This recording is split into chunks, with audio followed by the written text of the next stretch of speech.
Wow, details are emerging about a crazy incident that had 50 cruise passengers ending up in the water just a couple days ago.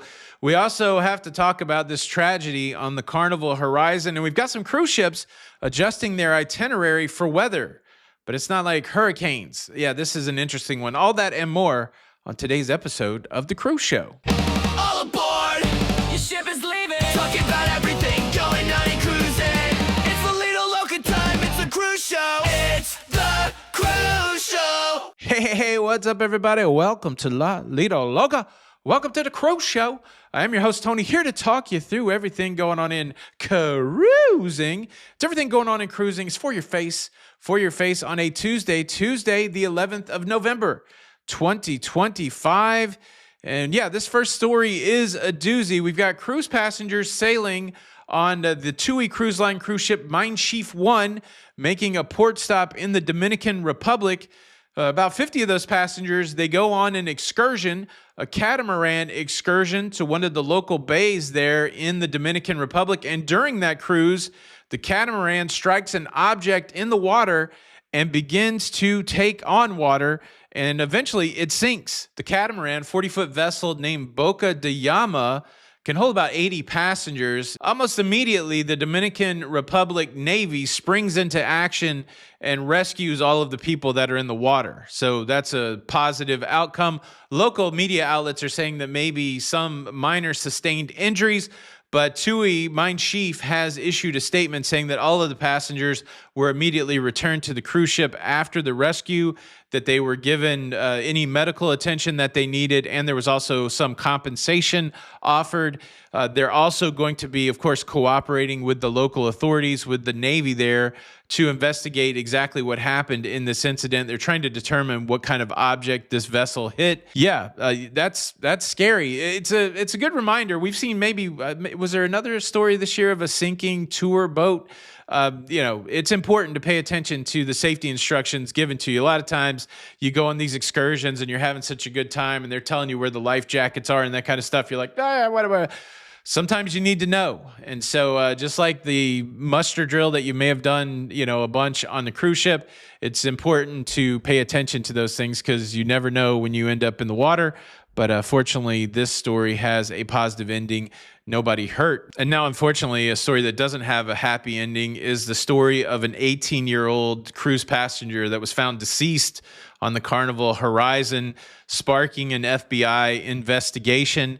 And really, that's all we know. The person has been identified, the 18-year-old female Anna Kepner, Florida resident with a bright future. All these media reports are coming out, but really no explanation as to what happened. When I was on the Star Princess, I started hearing about this story. I saw some wild video of FBI vehicles in front of the Carnival Horizon after it docked in Miami on the 8th of November.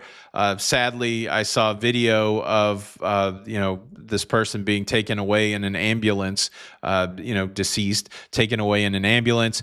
But that's about it. And so I don't want to speculate too much, but I just want to acknowledge that this big story is going on. And certainly as more details come out, we'll talk about it. It's just sad. But cruising is a business of life and death. And sometimes we get the death part of it. And certainly a challenging time for friends and family of the girl who passed away. I do want to acknowledge the fact that I've been absent from YouTube for a few days. If you don't follow me on my other social medias, you may be like, what the heck? This guy is usually on YouTube every few days. Where's he at? I was just recently on the inaugural North American sailing of the Star Princess, which included the naming ceremony, which happened before the 3-day cruise. It happened 4 or 5 days ago, where Matthew and Camila McConaughey christened the cruise ship.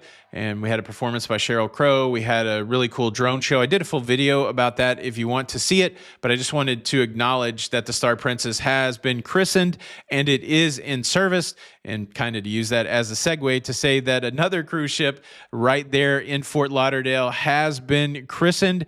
This time, the Disney Destiny has been christened. And excitingly, I would think for Disney fans, is that the godmother of that cruise ship, Susan Egan, she is the voice of Meg from the animated movie Hercules, which I have no point of reference as to what that means, but I'm sure some Disney folks out there know exactly what that means. The naming ceremony for the Destiny happened on November the 10th. The official inaugural season sailings start on November the 20th, 4 and 5 night cruises to the Bahamas and to the Caribbean.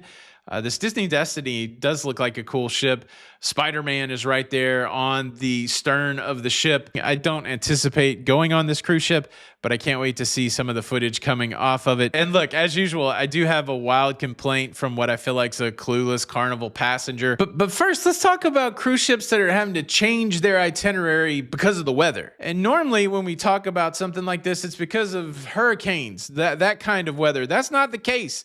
We've got cruise ships that are altering their cruises in the Caribbean because of a cold front. And look, we are dealing with a cold front. When I came into my office today, I don't run the heat in here. It was 63 here in the office, which is a little chilly. I turned the heat on. Outside in Spring Hill, it's 48 degrees, which is cold for Florida. And we're anticipating some temperatures all the way down into the 30s over the next few days. The 30s.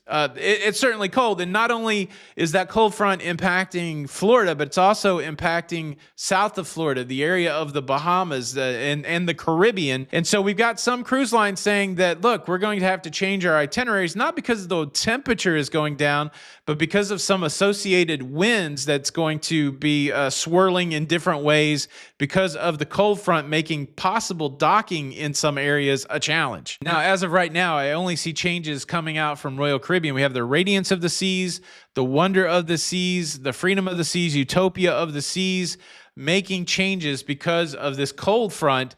Of course, I'm going down to Miami on Sunday to get on the Carnival celebration. It'll be interesting if we keep our same itinerary. But a lot of these changes will be like, instead of going to Coco Cay on the first day of the cruise, maybe we'll go another day instead of going to Nassau. So they're going to be evaluating the weather and the winds, trying to determine when it's best possible to dock in these certain locations. Yeah, the story is really only interesting because it's a change because of a cold front, not a hurricane. But it's definitely going to be important to people that are sailing on any of these ships.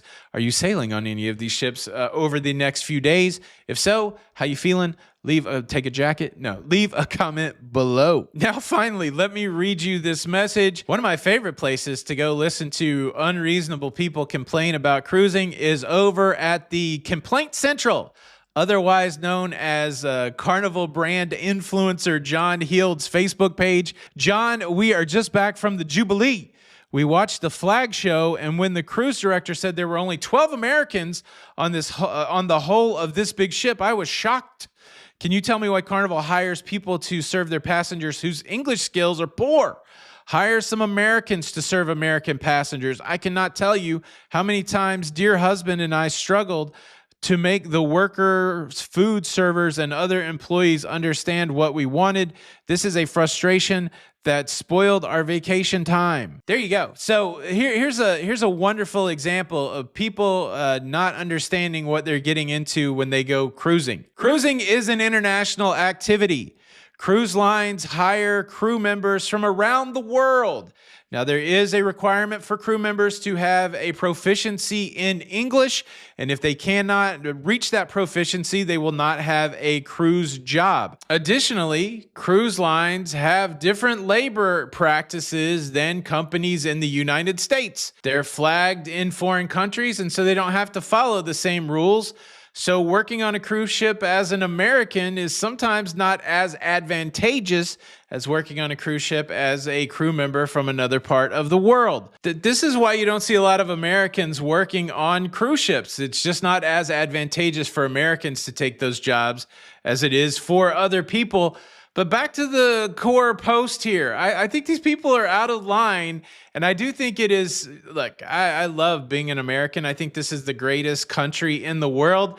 But sometimes we have a reputation that is earned, that we are so US-centric that we completely forget about the rest of the world. And I think this is a good example of it.